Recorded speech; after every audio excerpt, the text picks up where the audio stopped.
Eu entrei atrasada hoje. Sem problema. Então, vamos lá. Nós estamos aqui agora numa obra O Céu e o Inferno, e nós estamos tratando aí ainda dos espíritos felizes, né? Que é o capítulo 2 da segunda parte. Estamos no Dr. Vignali, né? Aquela pergunta que fala assim: inicialmente, desejo como vos encontrais no mundo dos espíritos. Achem aí, por gentileza, gente. Não, eu parei lá na Ema Livre. Ema Livre? Então, um pouquinho mais à frente, é o próximo. Ah, tá. Tá. Tá, já chego. Para a gente recordar só o que a gente tem aí de começo a respeito do Dr. Vignali, mas vamos esperar todo mundo achar primeiro para depois eu falar, né? Então eu espero que todos digam aí se encontraram, a Juliana, a Maria Ivone, a Lourdes, a Cida e a Rô. Tá ok. Vocês Para acharam mim tá aí, ok. gente? Sim. Tá Eu já ok? estou na aula. Pode ficar tranquilo, já estou. Tá. Todo mundo achou, então? Lourdes também, né? Maria Ivone também. Tá. Então vamos lá. O que aconteceu? Ele era um membro também da Sociedade Espírita Parisiense. Quer dizer, amigo de Kardec, próximo de Allan Kardec. No falecimento dele, todo mundo foi para lá. Todo mundo foi para lá, para o enterro dele. E um médium sonambúlico, quer dizer, médium sonambúlico é aquele que entra em transe mesmo, aquele que se você deixar, ele cai da mesa. Ele se separa muito do corpo, né? Aquele que, quando acorda, acabou o transe mediúnico, está limpando o olho, assim, de onde que eu vim? Que eu estou fazendo aqui? É um médium sonambúlico, não é um médium intuído. O médium sonambúlico é esse aí. Então, o médium sonambúlico, ele pula dentro da cova. Ele pula dentro da cova e ele vai, nesse estado de transe, narrar o que é que ele está vendo. Olha, não está o espírito separado no corpo. Eu vejo um trabalho de separação. Mas eu não distingo bem a forma do espírito. Aí, se a gente lembrar no livro Obreiros da Vida Eterna, o desencarne do Dimas, que a gente tem falado assim várias vezes aqui, mostra aquela substância leitosa, né? Saindo da região abdominal, depois saindo do tórax, depois, quando quebra alguma coisa para separar lá na fossa romboidal do cérebro, aquela luz violeta absorve toda aquela massa leitosa. Então, ele está aí nesse ponto intermediário. Ó. Não consigo distinguir a forma. E a primeira pergunta, Kardec vem falar... Kardec ele está dizendo que de questões sentimentais, né? Da simpatia de que tem por ele, de que eles todos estão felizes, né? Se ele puder falar alguma coisa. E a resposta dele também é que ele se dirige com muito amor a Allan Kardec, meu caro amigo, meu digno mestre, né? Sempre assim. A postura familiar e social de Allan Kardec é impressionante. Todo mundo ama Allan Kardec. Todo mundo ama. Não é aquele... A gente tem a impressão, chega na casa espírita, vê aquela foto, aquele desenho de Kardec. Pelo amor de Deus, o homem era muito amoroso, muito carinhoso. Todo mundo amava ele demais. Então, vamos aí à segunda pergunta. Kardec pergunta para ele. Inicialmente, dizei como vos encontrais no mundo dos espíritos. Ao mesmo tempo, você deve dizer para nós como você se encontra aí. Tende a bondade de descrever como foi o trabalho da separação. Lembra que o médium sonambúlico disse, eu não tenho espírito aqui, estou vendo um trabalho de separação. Um trabalho extraordinário de separação. E é o que Kardec pergunta. Tende a bondade de escrever como foi o trabalho de separar seu espírito do seu corpo. É novo isso. Ninguém falou até agora a respeito de um trabalho de separação. Mas se a gente vê lá no livro Obreiros da Vida Eterna, eles vêm, é uma operação, vem com instrumento de cortes para separar o espírito do corpo, sai cortando o laço. Se houver mérito da pessoa em receber uma equipe de 4, 5 médicos, né, enfermeiros, para separar ali. Então, como foi esse trabalho de separação? E outra, durante esse trabalho de separação, qual era a sua sensação? Qual era a sensação desse momento? E quanto tempo durou isso? Quanto tempo foi esse trabalho de separação para você? Agora sim eu recobrei minha razão. Aí, ó, como que você está? Eu estou feliz. Eu estou tão feliz quanto se pode ser. Não dá para ficar mais feliz do que eu estou. Em todos esses espíritos que escreveram até agora, são 17 espíritos felizes, e a gente já está meio que no final. Isso foi uma unanimidade. Uma unanimidade. Todos extremamente felizes, em tal grau de felicidade que é indescritível. Né? Me impressionou muito aquele caso do médico russo, mas quase todos aqui passando pelo final da vida com significativa doença. Aí perguntou para o médico russo, meu Deus, você fez tanto bem na Rússia, você foi um homem tão conhecido na Rússia, por que você, sendo tão bom, morreu com essa doença tão grave? Foi que Deus quis me brindar ainda mais. Além do trabalho de caridade, dos frutos do trabalho da caridade que eu recebo, Deus quis me dar algo a mais de benefício em função da doença vivida. Lembram disso? A gente tem que quebrar de vez a história. Meu Deus, essa doença, meu Deus, essa doença. A doença é a 8ª maravilha do mundo, pelo que a gente tem lido aqui em todos esses casos aqui dos espíritos felizes. Então ele diz, eu estou tão feliz quanto se pode ser. Não tem como ficar melhor. Quando vemos se confirmarem plenamente todos os pensamentos secretos que se pode ter emitido sob a doutrina consoladora e reparadora. Percebe? Então ele diz, puxa, aqui o doutor Vignali, será que eu a desencarnar, eu vou ver o apóstolo Paulo? Eu vou ver Fênelon? Eu vou ver Jesus? Quando vemos se confirmarem todos os pensamentos secretos emitidos sob a doutrina consoladora e reparadora. Será que eu vou ver Santo Agostinho? Confirmação de todos os pensamentos secretos. Sou feliz, sim, porque agora eu vejo, sem qualquer obstáculo, desdobrar-se à minha frente o futuro da ciência e da filosofia espíritas. Opa! Então, houve um período em que havia um obstáculo que você não conseguia ver o futuro do espiritismo? Sim. É disso que ele está falando, Kardec, né? Do trabalho de separação, né? Das sensações desse momento de separação. E quanto tempo durou isso? Ele não quer responder, não. Afastemo-nos dessas digressões inoportunas. Isso não tem relevância.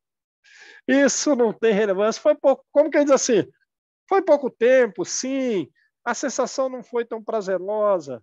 Esse trabalho de separação me impediu de ver o meu futuro, o futuro do espiritismo no mundo. Mas isso é uma digressão inoportuna. Não se preocupa com isso, Allan Kardec. Mas é Allan Kardec, né? Não se preocupa com isso. Virei novamente vos entreter a respeito. Opa! De futuro eu venho falar sobre isso, sabendo que minha presença vos dará tanto prazer quanto eu mesmo experimento em vos visitar. E eu estou vendo aqui. Não precisa você falar que todos os membros têm de mim uma lembrança de amor, porque eu percebo isso pela energia que emana de todos, né? Não precisa, Allan Kardec, você falar dos nossos diálogos, que você tem testemunha de simpatia por mim, porque eu estou vendo isso. Eu estou vendo isso, emana de você um fluido de amizade, um fluido de nobreza, de honra para com minha pessoa. E eu experimento a mesma coisa. Aí eu vou falar alguma coisa do meu desligamento. O desligamento foi muito rápido. Se queria falar do tempo, está aí. O desligamento foi muito rápido. Mais rápido do que o pouco mérito permitia esperar. Do que meu pouco mérito permitia esperar. Quer dizer, olha, eu até achei que Deus foi misericordioso, e foi mesmo, porque eu não tinha tanto mérito. Meu desligamento deveria ter demorado um pouco mais, mas foi mais rápido do que eu esperava. Né? Foi mais rápido do que eu esperava. Eu fui auxiliado, mais do que isso. Durante esse processo de separação, eu fui auxiliado poderosamente por vocês. E eu fui auxiliado poderosamente pelo médium sonambúlico, que falou com muita clareza a respeito do fenômeno de separação.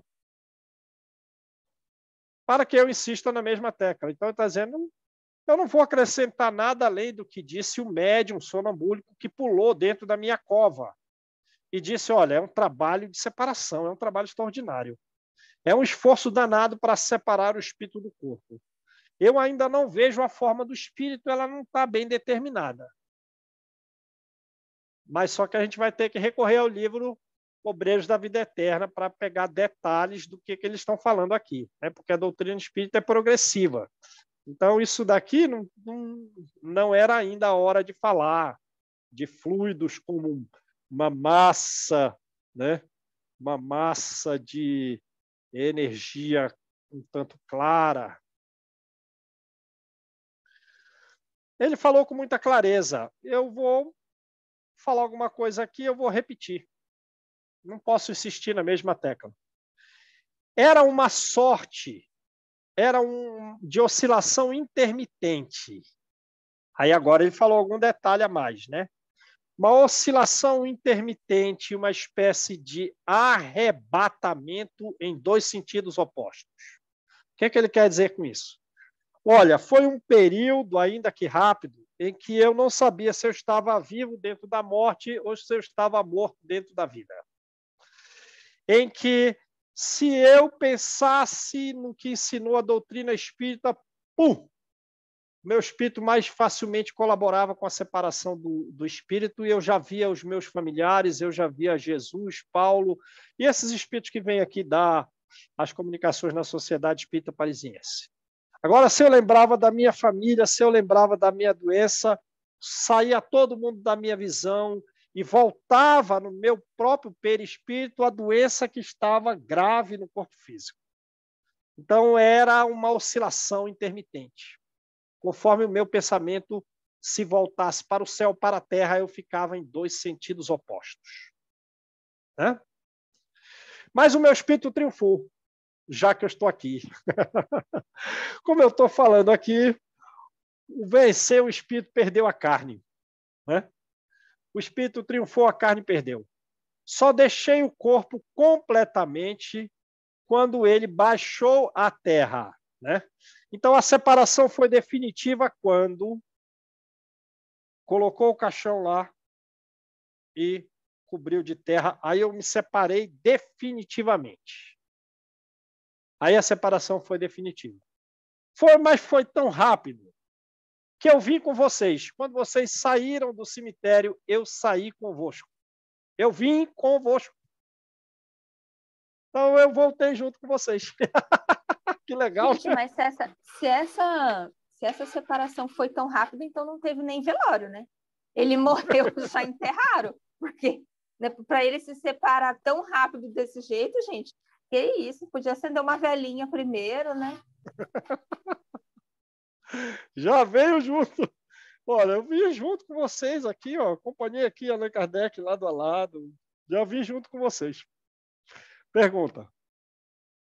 Opa, então quer dizer que a gente auxiliou vocês auxiliou você com as nossas orações? Sim. Como que foi isso? Então, aí Kardec pergunta justamente a respeito disso. Ele deu a dica do que Kardec tinha que perguntar. Que pensais do serviço prestado nos vossos funerais? Como foi a nossa presença, as nossas orações, os nossos bons pensamentos, a boa lembrança, a amizade, sem entristecimento? Julgais que esse serviço foi um dever estar presente, né? Pelo que você falou. Naquele momento, estavas bastante desprendido para ver esse funeral seu e para ver o serviço, para ver o nosso trabalho, que a gente julgou um dever estar presente para te auxiliar. Você falou que só estava desprendido quando o corpo baixou completamente à terra. Mas ali, apesar de não desprendido completamente, você já via a gente, já via o que estávamos fazendo, já ouvia as nossas preces. E as preces que eu, Allan Kardec, disse em vossa intenção, não ostensivas, naturalmente. Quer dizer, Allan Kardec, né? Ele está dizendo que ele está fazendo oração sem falar para ninguém. Ele está falando que ele está fazendo Mestre Jesus, recebe o nosso amigo, Dr. Viniali, é um grande companheiro nosso, e Allan Kardec tem bons sentimentos, então ele está fazendo uma prece sem ser verbal, mas uma prece mental. Essa prece mental nossa chegaram até vós? Resposta concisa, sim. Sim para quê? Sim para tudo. Você fez 3 perguntas aí, sim para tudo. Gostei do serviço de vocês no funeral. Eu estava bastante desprendido para ver, e a sua prece chegou até mim. Né? Como vos disse, a vossa assistência foi de grande importância. Foi de tão grande importância que eu voltei com vocês, abandonando completamente a minha velha crisálida. Como bem o sabeis, as coisas materiais pouco me tocam. Eu só pensava na alma e pensava em Deus. Então, ele não era um homem muito materialista, né? Ele era bem pouco materialista. Mas um homem que não é materialista, ele pode ser, digamos assim, naturalmente muito familiar. Então, aqueles 2 sentidos opostos, ele talvez esteja pensando nos familiares, né? Os familiares, e aí volta, apesar dele pensar nos familiares, volta a tudo que é da terra. Volta a tudo que é da terra. Volta a tudo, né? Porque ele se botou naquela faixa. Então, tudo que é daquela faixa ali vai entrar na sintonia. Mesmo que cause surpresa para ele, pelo amor de Deus, só estou pensando na minha família aqui que ficou, porque eu os amo. Por que a doença estava vindo junto? Entenderam como a coisa funciona? É assim que a coisa funciona. É assim. Aí, próxima pergunta. Creio que vos lembrais do estudo que fizemos a vosso respeito em 1860, né? Quer dizer, 5 anos antes, né? Ele está escrevendo, isto é, 5 anos atrás. Aí, nota de rodapé 77, nota de Allan Kardec. Veja-se a Revista Espírita de março de 1860. Qual é o caso aqui? O caso aqui, que eu bem me lembre, ele está encarnado. E ele dorme e ele é evocado. Então, ele vai falar com Allan Kardec, agora, como espírito, pela segunda vez. Porém, a primeira vez, há 5 anos atrás, ele estava encarnado, desprendido. E agora ele está falando morto. E, ao que parece, Kardec quer comparar essas coisas. Ele, desprendido pelo sono, mas ainda vinculado ao corpo, e ele agora morto. Eu lembro que ele falou que ele Vamos olhar lá a Revista Espírita. Para eu não estar falando aqui besteira, eu tenho que falar exatamente como eu lembro. E o que eu lembro, eu não lembro bem. Tem que narrar a realidade, não posso mentir. Eu lembro que eu acho que ele não conseguia se ver no espelho. Vamos olhar lá. Ele está, há 5 anos atrás, está preso ao corpo. E tem uma das perguntas que eu achei que mais me marcou, assim, né, que chamou mais atenção, mas faz tempo que eu li. Vem cá, você se vê no espelho? Que eu me lembre, ele não se via. Quer dizer, você está encarnado, você ainda leva alguns fluidos físicos, certo? Porque você está preso pelo cordão fluídico. Mesmo assim, você não se vê no espelho. Acho que você tem que absorver muito ectoplasma, o espírito se vê no espelho. Mas vamos ler lá, porque eu posso estar errado. Vamos logo falar a verdade. Então vamos lá, continuando. Nessa ocasião, quando ainda estáveis entre nós, encarnado, o vosso espírito desprendeu-se para vir conversar conosco. Então, foi isso que a gente narrou. Podeis descrever-nos da melhor forma possível qual é a diferença existente entre o vosso desprendimento atual, o de hoje, o de estar morto, e o de então, e o passado? Qual é a diferença entre esses dois estados? Porque sempre se diz que quando se dorme é um treinamento da morte, não é isso? O sono é um treinamento da morte. Mas qual é a diferença entre um estado e outro? Sim, certamente eu me lembro. Com certeza eu me lembro. Mas que diferença, né? Grande a diferença entre o meu estado de então, do passado, e o estado de hoje. Mas que diferença! A diferença é significativa na interjeição da fala. Ainda não narrou por quê, né? Mas a forma como diz mostra que ele sente uma imensa diferença. Naquele tempo, a matéria ainda me constringia com a sua malha inflexível. Então, mesmo estando desdobrado, ainda há uma constrição pelos fluidos físicos no espírito desdobrado, mesmo que ele vá lá longe. Ainda há uma constrição. Naturalmente, isso deve variar conforme a idade, conforme o grau evolutivo da pessoa, mas ainda há uma constrição, né? Eu queria me desligar de maneira mais absoluta e não conseguia. Eu fiz esforço para ficar um pouco mais livre dos fluidos físicos e não dava. Então ele quis vencer uma resistência e não conseguia. Hoje não. Hoje eu sou livre. Hoje eu não tenho constrição nenhuma.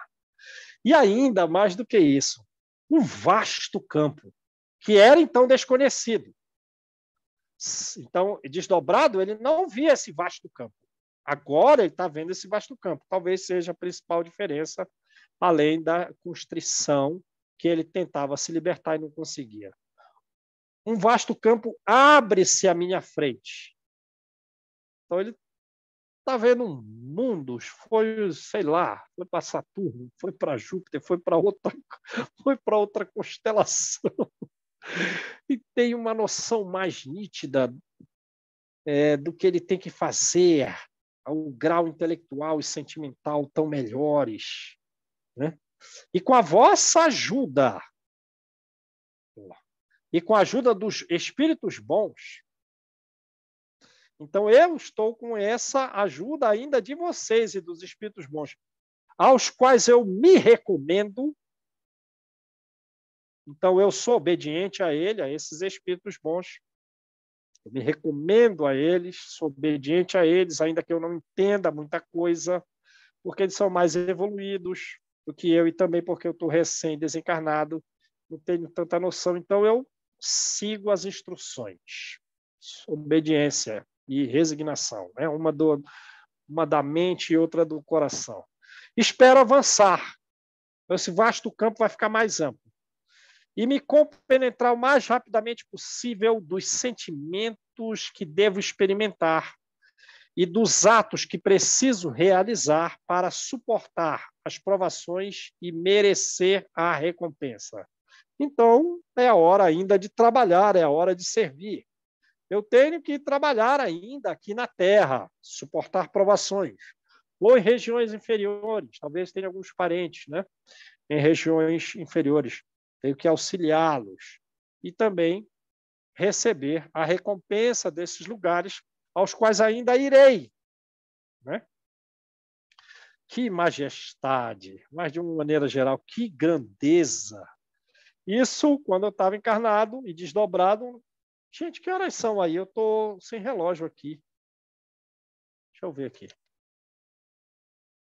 Depois eu não me guio, eu passo da hora. 14h40. Ah, tá. Aqui, no caso. Tá, beleza.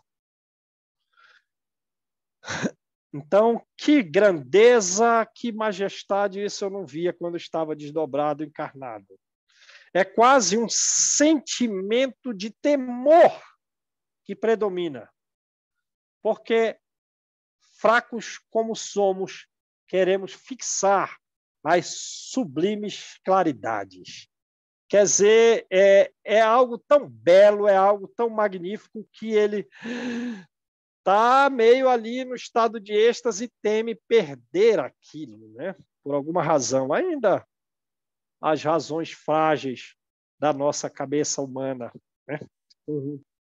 Um certo receio de perder aquela maravilha que Deus nos dá pela uma boa vida cumprida, pela uma boa vida bem levada.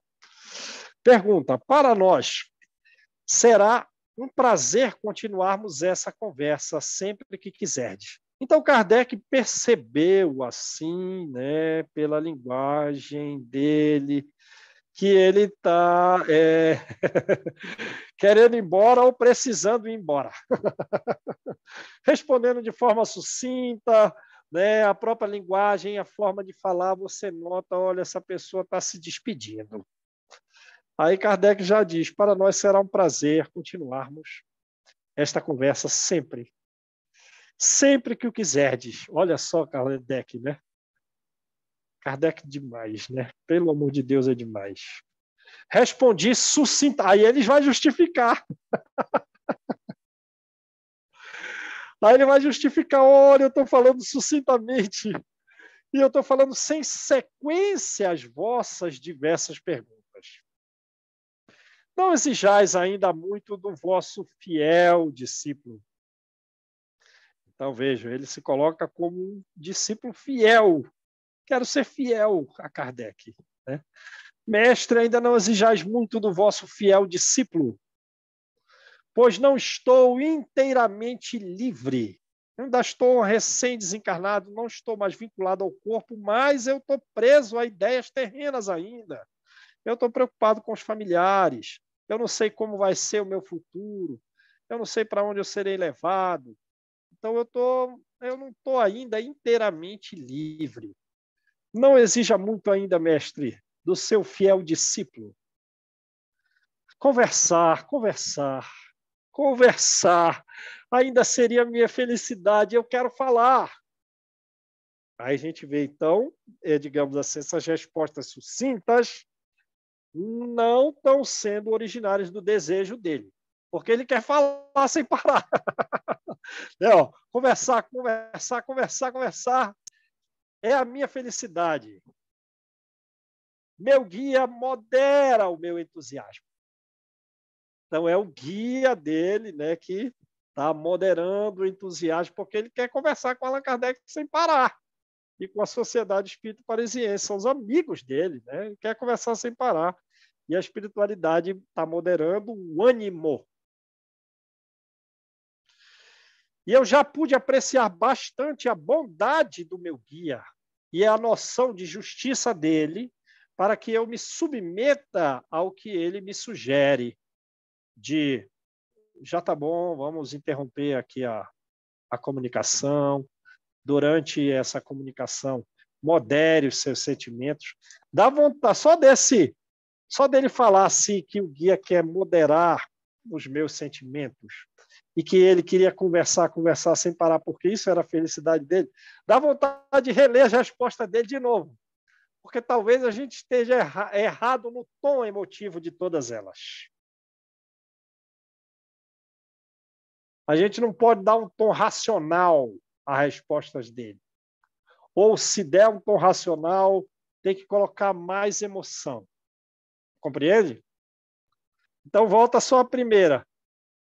Caro amigo e digno mestre, vossa boa lembrança e vosso testemunho de simpatia me sensibilizam bastante, bastante, mestre. Percebe? Percebe como ele deve ter dito essa frase? Porque o guia está dizendo modera, modera, modera. E ele está imensamente feliz, o negócio dele é falar. O negócio dele é falar. Percebe o que está de trás das letras? Se a gente lê um livro desse com pressa, não coletou nada. Não coletou nada. Não coletou nada, o estudo tem que ser devagar. Não coletou nada. Guardadas as devidas proporções imensas disso que você está relatando, com aquilo que eu vivi. Quando eu sentei na cama e vi minha mãe ali conversando comigo e depois indo lá para a sala, que a diferença é imensa, realmente eu pude vislumbrar que eu nunca teria condição de relatar realmente o que eu senti da forma como eu senti para alguém. É interessante isso, né? Não tem como. Você não acha a palavra. Não acha. É emoção particular, assim, né? De um estado de êxtase, de alegria. E de uma coisa que eu queria ter feito também era levantar da cama, porque eu estava com o pé no chão. Eu senti o chão, eu vi tudo, vi parede, vi copo, tomei água, mas eu não conseguia sair do lugar. Eu queria levantar. Mentalmente eu falava, agora vou levantar. E não saía. Esquisito. Estava separado o espírito do corpo, né? Então, vamos lá. Por mais pesar que eu sinta em ser interrompido, né? Então, tem que voltar e reler. Ele está muito emocionado. Ele está extremamente emocionado falando com a Sociedade Espírita Parisiense e ainda mais com Allan Kardec. Mas o guia está dizendo, já chega, vamos parar, depois você volta, vamos interromper, já chega. Consolo-me. Então, ele sente um imenso pesar, mas a razão diz que ele tem que se submeter porque ele já percebeu a bondade e a justiça do seu guia.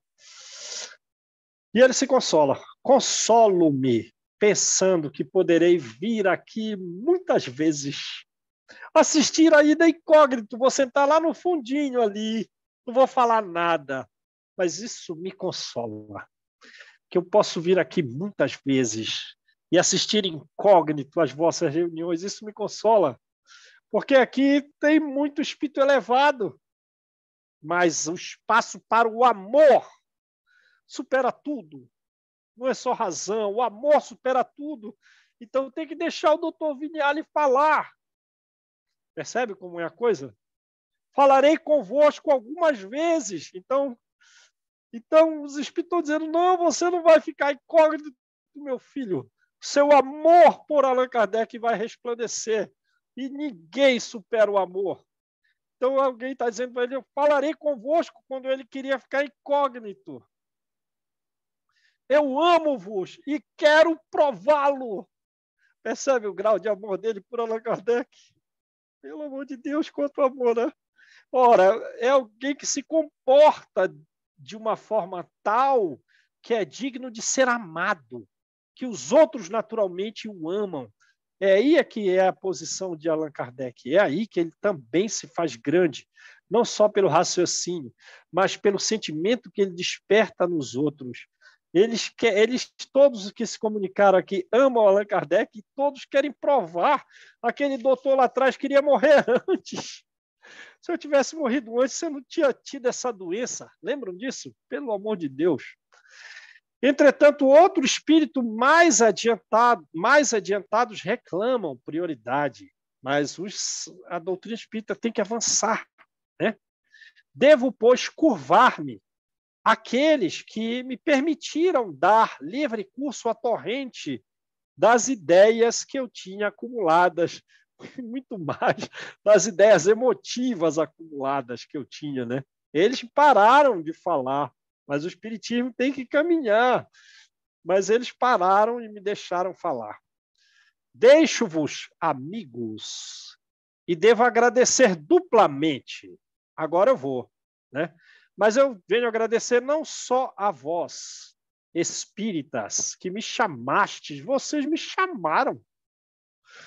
Eu não me sentia digno, mas vocês me chamaram, vocês que me evocaram. Mas também tenho que agradecer ao Espírito, que permitiu que eu tomasse o seu lugar e que, em vida, utilizava o ilustre nome de Pascal.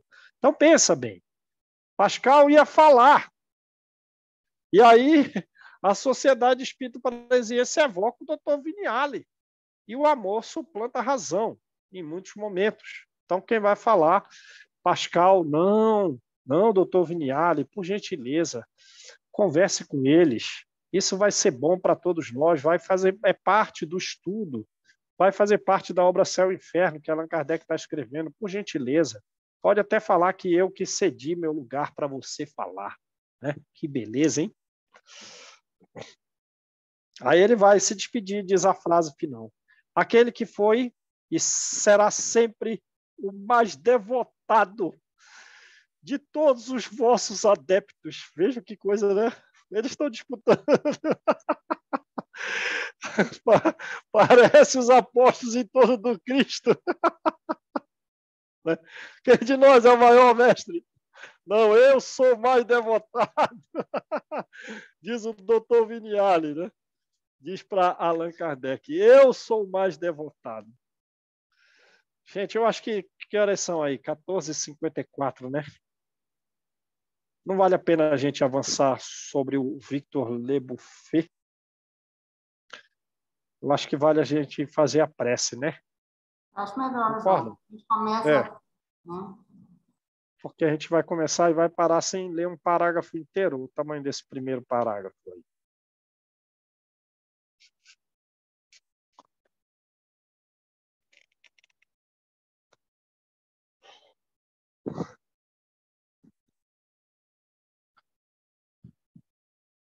É muito bonito, né? Da gente saber que o Espiritismo que trouxe esse esclarecimento para a gente, existe esse intercâmbio, né? E que o amor nunca se acaba, né, João?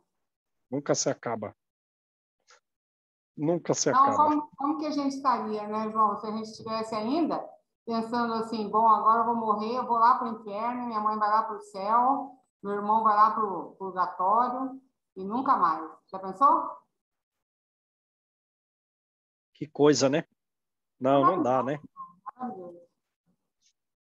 Agora a gente tem que fazer igual o doutor Vignale, dizer, não, eu sou o adepto mais devotado de Allan Kardec. João, vou aparecer para você, se eu desencarnar, vou falar, sou a aluna mais devotada. Aí você sai correndo, não, João? Fica lá. Não, aí você está errando a direção. Vamos todos para Kardec, melhor. Quem faz a oração, gente?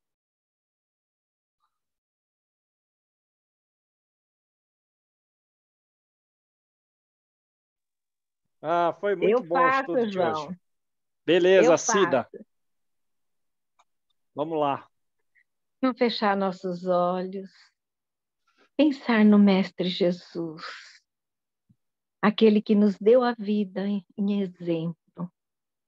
Pensar que estamos reencarnados com mais uma oportunidade de vencer a nós mesmos, mas tendo essa bagagem de ensinamento, de livros maravilhosos que Kardec nos deixou, e esses espíritos mostrando que aqui é um segundo perante a eternidade.